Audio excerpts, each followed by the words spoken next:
I live off-grid in a tent, and many people have mixed feelings about that, but it's only temporary. I'm living in a rather large bell tent comfortably over the winter, so I can start building in the spring. A lot of people wonder why, and I get a lot of like crazy looks out here and on here. I get quite a bit of concern, but I wanted to move off grid, and I was going to make that happen.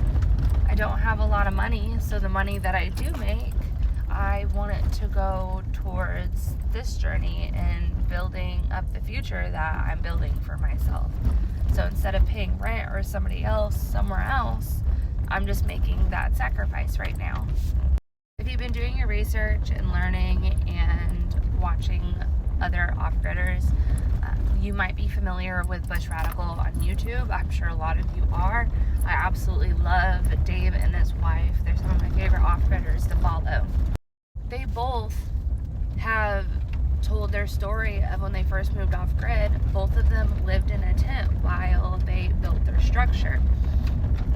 And she did a conference on it. Excuse me.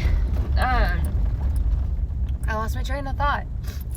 I sneezed that thought straight out of me. But what I was going to say is they live in Alaska, and if they can live in a tent in Alaska while they build their homes, I can live in a tent in southeast Oklahoma. I grew up in Michigan. I know what bad winters are, so that keeps me going during this first winter, is because the winters down here ain't shit, especially this year. Christmas was like damn near 80 degrees. Anyway, the whole reason I wanted to make this video today was to say, if you're thinking about going off grid, do a trial run, live in a tent for a couple months before you dive in. I did that. I had already bought the property, so I knew I was gonna move out here and I was gonna figure it out anyway, but I challenged myself to live a couple months in a tent prior, and I'm glad I did, because I figured out some systems and how I was going to do things during that time while I was closer to the city.